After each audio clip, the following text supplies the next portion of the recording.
There's no feeling more intense than starting over.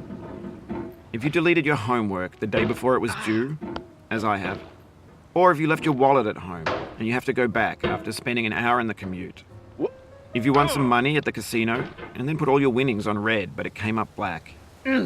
If you got your best shirt dry cleaned before a wedding and then immediately dropped food on it. If you won an argument with a friend and then later discovered that they just returned to their original view. Starting over is harder than starting up. If you're not ready for that, like if you've already had a bad day, then what you're about to go through might be too much. Feel free to go away and come back. I'll be here. Alright, thanks for coming with me on this trip. I'll understand if you have to take a break at any point. Just find a safe place to stop and quit the game. And don't worry, I'll save your progress, always, even your mistakes. This game is a homage to a free game that came out in 2002, titled Sexy Hiking. The author of that game was Jazuo, a mysterious Czech designer who was known at the time as the father of B games. And B games are rough assemblages of found objects. Designers slap them together very quickly and freely, and they're often too rough and unfriendly to gain much of a following. They're built more for the joy of building them than as polished products. In a certain way, Sexy Hiking is the perfect embodiment of a B game. It's built almost entirely out of found and recycled parts, and it's one of the most unusual and unfriendly games of its time. In it, your task is simply to drag yourself up a mountain with a hammer. And that act of climbing, in the digital world or in real life, has certain essential properties that give the game its flavor. No amount of forward progress is guaranteed. Some cliffs are too sheer or too slippery. And the player is constantly, unremittingly in danger of falling and losing everything. Anyway, when you start Sexy Hiking, you're standing next to this dead tree that blocks the way to the entire rest of the game. It might take you an hour to get over that tree, and a lot of people never got past it. You prod and you poke at it, exploring the limits of your reach and your strength, trying to find a way up and over. And there's a sense of truth in that lack of compromise. Most obstacles in video game worlds are fake. You can be completely confident in your ability to get through them once you have the correct method or the correct equipment or just by spending enough time. In that sense, every pixelated obstacle in Sexy Hiking is real. The obstacles in Sexy Hiking are unyielding, and that makes the game uniquely frustrating. But I'm not sure Jazuo intended to make a frustrating game.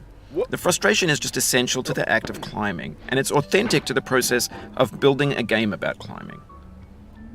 A funny thing happened to me as I was building this mountain. I'd have an idea for a new obstacle, and I'd build it, test it, and it would usually turn out to be unreasonably hard. But I couldn't bring myself to make it easier. It already felt like my inability to get past the new obstacle was my fault as a player rather than as a builder. Imaginary mountains build themselves from our efforts to climb them, and it's our repeated attempts to reach the summit that turns those mountains into something real. When you're building a video game world, you're building with ideas, and that can be like working with quickset cement. You mold your ideas into a certain shape that can be played with, and in the process of playing with them, they begin to harden and set until they're immutable, like rock. And at that point, you can't change the world. Not without breaking it into pieces and starting fresh with new ideas. For years now, people have been predicting that games would soon be made out of prefabricated objects, bought in a store and assembled into a world. And for the most part, that hasn't happened, because the objects in the stores are trash. I don't mean they look bad or that they're badly made, although a lot of them are. I mean they're trash in the way that food becomes trash as soon as you put it in the sink. Things are made to be consumed and used in a certain context, and once the moment is gone, they transform into garbage. In the context of technology, those moments pass by in seconds. Over time, we've poured more and more refuse into this vast digital landfill that we call the internet.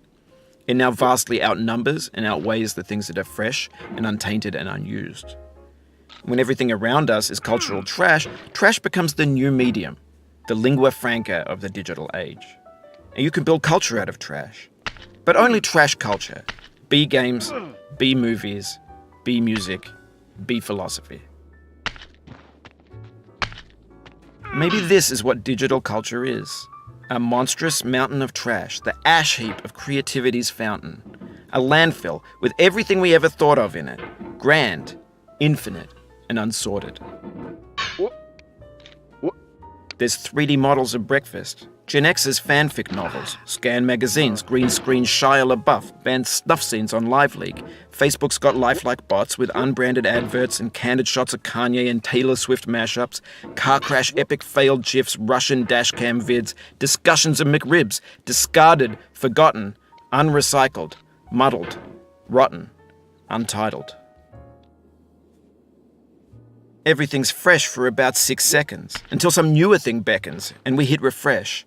And there's years of persevering, disappearing into the pile, out of style, out of sight.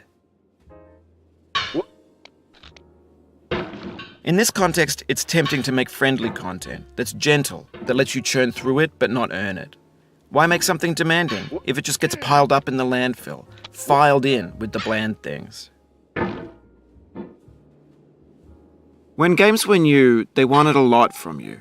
Daunting you, taunting you, resetting and delaying you. Players played stoically. Now everyone's turned off by that. They want to burn through it quickly, a quick fix for the fickle, some tricks for the clicks of the feckless. But that's not you, you're an acrobat. You could swallow a baseball bat. Now I know, most likely you're watching this on YouTube or Twitch, while some dude with 10 million views does it for you.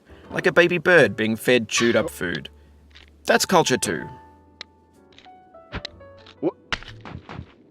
But on the off chance that you're playing this, what I'm saying is, trash is disposable, but maybe it doesn't have to be approachable. What's the feeling like? Are you stressed? I guess you don't hate it if you got this far. Feeling frustrated? It's underrated. An orange is sweet, juicy fruit locked inside a bitter peel. That's not how I feel about a challenge. I only want the bitterness. It's coffee. It's grapefruit. It's licorice. It feels like we're closer now. Composer and climber, designer and user. You could have refused, but you didn't. There was something in you that was hidden, that chose to continue. It means a lot to me that you've come this far, endured this much. Every wisecrack, every insensitivity, every setback you've forgiven me is a kingly gift that you've given me. We have the same taste, you and I. It's not ambition, it's ambition's opposite. An obdurate mission to taste defeat. You'll feel bad if you win, so I put this snake in for you.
Have you thought about who you are in this?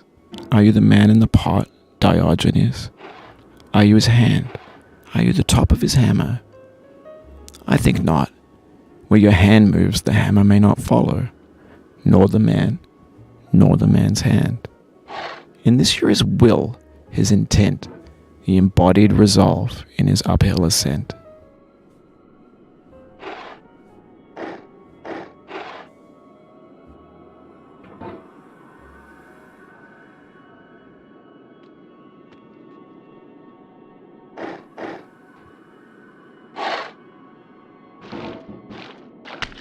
Oh. Oh.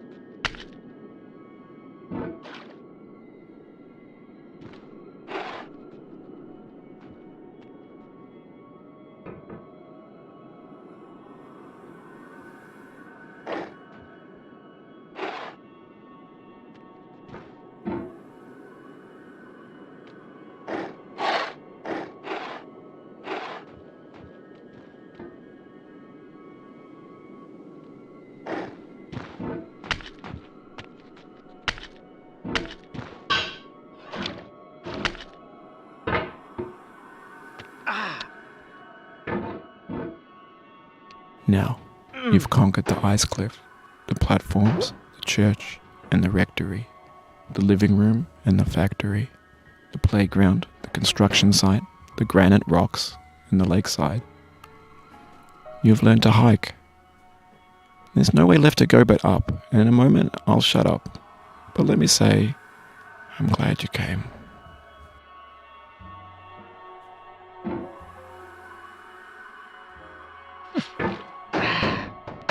Oh. What? I dedicate this game to you, the one who came this far. I give it to you with all my love.